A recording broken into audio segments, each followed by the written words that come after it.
Assalamualaikum warahmatullahi wabarakatuh. Terima kasih sebelumnya kepada Bapak Ibu dosen penguji yang telah meluangkan waktunya untuk menyaksikan video presentasi seminar proposal saya.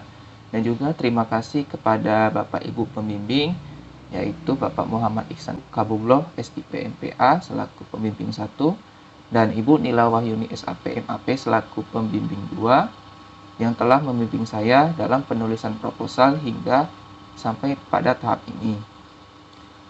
Baiklah, pada kesempatan kali ini, saya Dinan Aryansyah Wibianto dengan nomor BP 1810841010 akan mempresentasikan seminar proposal saya yang berjudul Efektivitas Penerapan Aplikasi Mobile Paspor dalam Peningkatan Pelayanan Publik pada Kantor Imigrasi Kelas 1 TPI Tanjung Pinang. Pada presentasi kali ini memiliki 3 pokok bahasan utama, yaitu bab 1 pendahuluan, bab 2 tinjauan pustaka, dan bab 3 metode penelitian. Penelitian ini dilatar belakangi oleh pemerintah selaku penyelenggara pelayanan publik dalam menjalankan tugasnya haruslah dapat memenuhi kebutuhan masyarakat.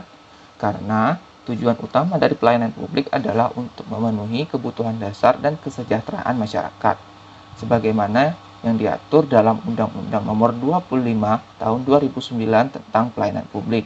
Salah satu jenis pelayanan publik yang diselenggarakan pemerintah adalah pelayanan keimigrasian. Menurut Undang-Undang Nomor 6 Tahun 2011 tentang keimigrasian adalah hal ihwal lalu lintas orang yang masuk atau keluar wilayah Indonesia serta pengawasannya dalam rangka menjaga tegaknya kedaulatan negara. Keimigrasian sendiri memiliki fungsi yaitu menjadi bagian utama dari urusan pemerintahan negara dalam memberikan pelayanan keimigrasian, penegakan hukum, keamanan negara, dan fasilitator pembangunan kesejahteraan masyarakat. Adapun lembaga yang menaungi bidang keimigrasian di Indonesia adalah Kementerian Hukum dan HAM. Kemenkumham adalah kementerian yang bertugas menyelenggarakan urusan di bidang hukum dan HAM dalam pemerintahan untuk membantu Presiden dalam menyelenggarakan pemerintahan negara. Adapun struktur bagian dari Kemenkumham RI yang membidangi keimigrasian adalah Direktorat Jenderal Imigrasi. Direktorat Jenderal Imigrasi sendiri memiliki tugas merumuskan dan melaksanakan kebijakan dan standarisasi teknis di bidang imigrasi. Adapun instansi vertikal Kemenkumham RI yang berkedudukan di setiap provinsi adalah kantor wilayah Kemenkumham. Kanwil Kemenkumham terdiri dari beberapa divisi yang salah satunya adalah divisi keimigrasian, serta sejumlah unit pelaksana teknis atau UPT di kabupaten kota yang menjadi wilayah kerjanya termasuk kantor imigrasi. Kantor imigrasi adalah satuan kerja dari Direktorat Jenderal Imigrasi yang menjalankan fungsi keimigrasian di wilayah kabupaten kota ataupun kecamatan. Salah satu fungsi keimigrasian yang dilaksanakan oleh kantor imigrasi adalah pelayanan keimigrasian. Pelayanan keimigrasian sendiri dibagi menjadi 2, yaitu pelayanan dokumen perjalanan bagi WNI dan pelayanan izin tinggal dan status keimigrasian bagi WNA. Adapun yang termasuk ke dalam pelayanan dokumen perjalanan untuk WNI adalah pelayanan penerbitan paspor RI. Paspor adalah dokumen yang dikeluarkan oleh pemerintah Republik Indonesia kepada warga negara Indonesia untuk melakukan perjalanan antar negara yang berlaku selama jangka waktu tertentu. Pelayanan penerbitan paspor diatur dalam Peraturan Menteri Hukum dan HAM Nomor 8 Tahun 2014 tentang paspor biasa dan surat perjalanan laksana paspor. Kebutuhan masyarakat terhadap paspor semakin meningkat seiring dengan meningkatnya arus globalisasi yang membuat masyarakat semakin mudah untuk melakukan perjalanan antar negara atau ke negara lain, sehingga paspor menjadi dokumen keimigrasian yang paling banyak diterbitkan oleh Direktorat Jenderal Imigrasi. Hal ini dapat dilihat pada tabel berikut.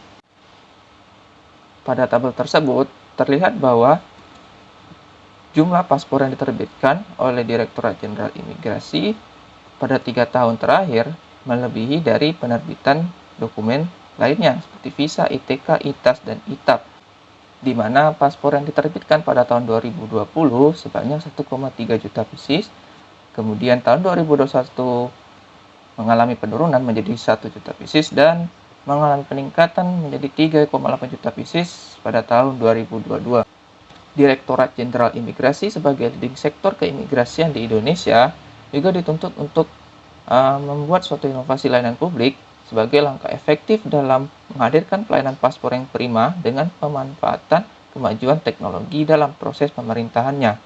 Dalam rangka percepatan digitalisasi serta meningkatkan kualitas pelayanan paspor pada kantor imigrasi, Direktorat Jenderal Imigrasi meluncurkan aplikasi Mobile Paspor pada 27 Januari 2022 berdasarkan surat Dirlantas Kim nomor IMI 2UM 0101-40331 tentang pelaksanaan Mobile Paspor, kemudian ditindaklanjuti oleh surat Dirlantas Kim nomor IMI 2UM 0101-40700 tentang tindak lanjut implementasi dan kebijakan pelaksanaan M-Paspor pada kantor imigrasi. Aplikasi M-Paspor merupakan bentuk baru dari aplikasi pendaftaran antrian paspor online atau APAPO yang diterapkan agar pelayanan paspor lebih transparan, akuntabel, dan cepat.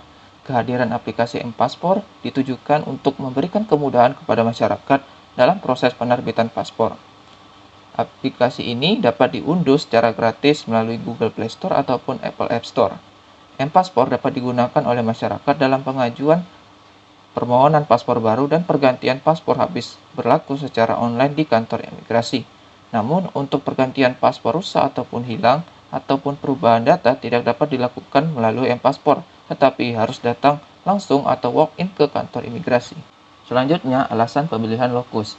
Penerapan aplikasi M-Paspor sendiri sudah ditetapkan oleh Ditjen Imigrasi kepada 126 UPT kantor imigrasi di seluruh Indonesia, termasuk kantor imigrasi yang berada di Provinsi Kepulauan Riau.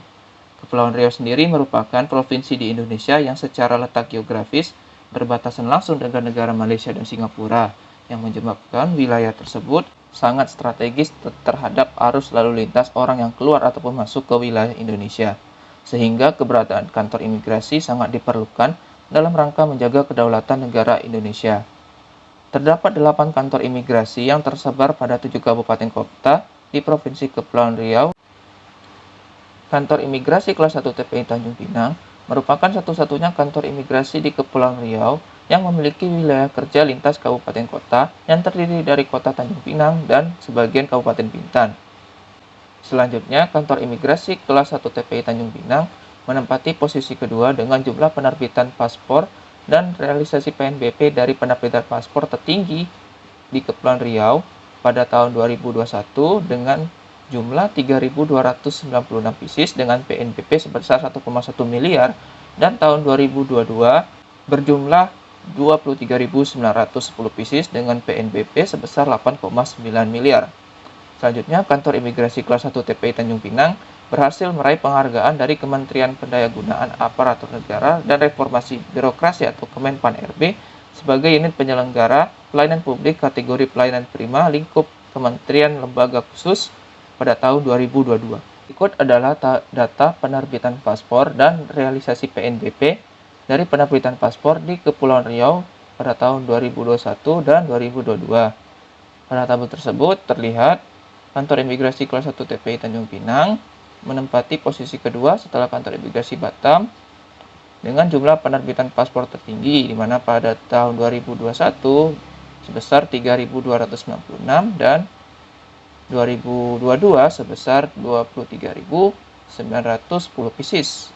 Kemudian PNBP-nya sendiri juga menempati posisi kedua sebesar 1,1 miliar pada tahun 2021 dan mengalami peningkatan menjadi 8,9 miliar pada tahun 2022 dengan persentase kenaikan sebesar 673%. Selanjutnya adalah fenomena empiris dan teoritis. Penerapan aplikasi M-Paspor di kantor imigrasi kelas 1 TPI Tanjung Pinang sudah terlaksana sejak 18 Februari 2022 dan masih berjalan hingga saat ini. Dalam penerapannya, masih terdapat beberapa kendala seperti kendala jaringan internet yang kurang bagus, baik dari smartphone pengguna ataupun dari server. Kemudian error pada kode OTP, nomor permohonan yang tidak muncul di dalam sistem, dan kode billing yang terlambat keluar. Selanjutnya, aplikasi M-Paspor telah disosialisasikan kepada masyarakat secara langsung ataupun melalui media sosial, tetapi masih terdapat beberapa masyarakat atau pemohon paspor yang belum mengetahui aplikasi ini.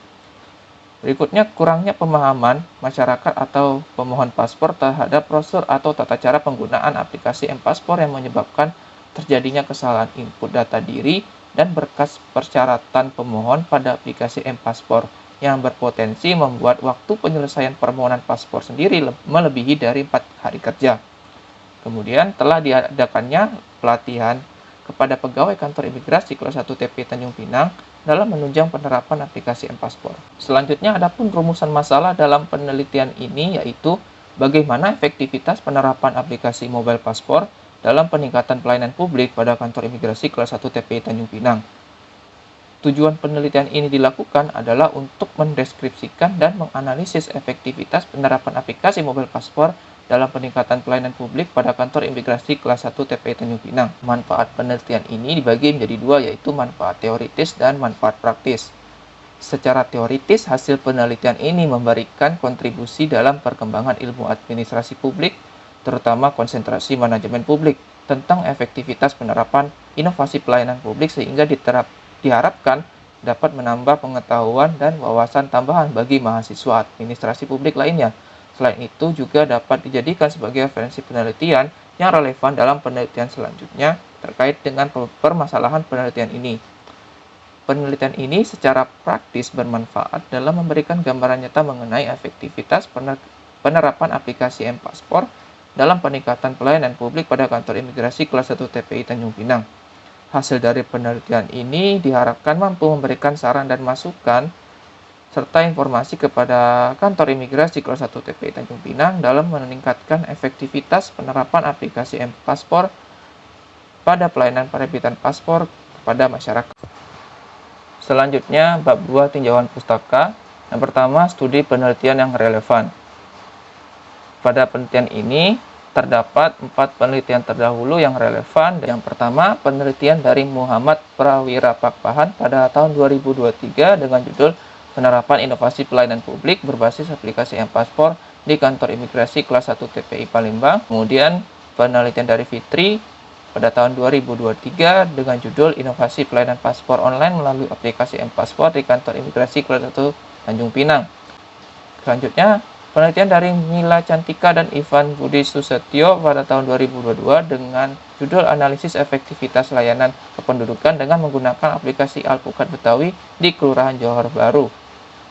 Dan yang terakhir, penelitian dari Yundo Silaban dan Budi Christian PM pada tahun 2023 dengan judul Efektivitas Layanan Aspirasi Pengaduan Online Rakyat atau Lapor dalam meningkatkan pelayanan publik di Dinas Kependudukan dan Catatan Sipil Kota Medan. Selanjutnya, teori yang peneliti gunakan pada penelitian ini adalah teori efektivitas menurut Duncan yang terdiri dari 3 variabel, di mana setiap variabel memiliki beberapa indikator.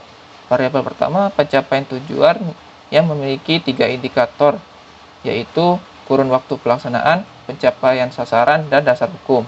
Kemudian, variabel integrasi dengan indikator prosedur dan proses sosialisasi.